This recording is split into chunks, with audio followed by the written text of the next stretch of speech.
లక్ష్మి, నీతో మాట చెప్పాలి. ఏంటండి అది? లక్ష్మి, శివారెడ్డి అనే ఒక నీచుడు, వాడు చేసే ఆగడాలు అరాచకాలు ఎక్కువైపోతున్నాయి.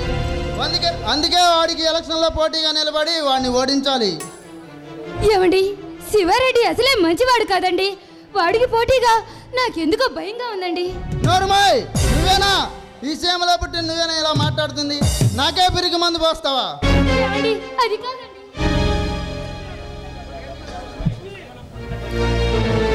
లక్ష్మి, ఈ సీమలో పుట్టి నువ్వేనా ఇలా మాట్లాడుతుంది?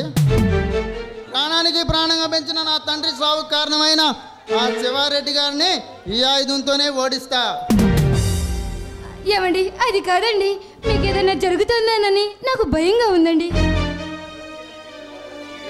లక్ష్మి, నీ మీద కోపడ్డాను అనుకోకు. ఈ సీమ ప్రజల చిరకాల వాంఛనను నేను నెరవేరుస్తాను. నన్ను నమ్మిన ఈ పేద ప్రజల నమ్మకాన్ని నేను నెరవేరుస్తాను. ఏమండి, నన్ను క్షమించండి. మీలాంటి మంచి వ్యక్తి పుట్టినందుకు ఈ భూమి నిజంగా పుణ్యం చేసుకుందండి. రాలిపోయిన పువ్వుని ఈ రాయలసీమకు తీసుకొచ్చిన ఈ సీమలో పుట్టినందుకు నిజంగా నేను అదృష్టవంతురాలనండి. లక్ష్మి, రేపే నామినేషన్కి చివరి రోజు. ఏమండి, ఈ రోజు లక్ష్మి, మన కోసం ఆలోచిస్తుంటే అది మన స్వార్థం అవుతుంది. ఇన్ని రోజులు ఎదురు చూస్తున్న అవకాశం చేయి జారిపోతుంది. ఏమండి, అంతా మీ ఇష్టం అండి.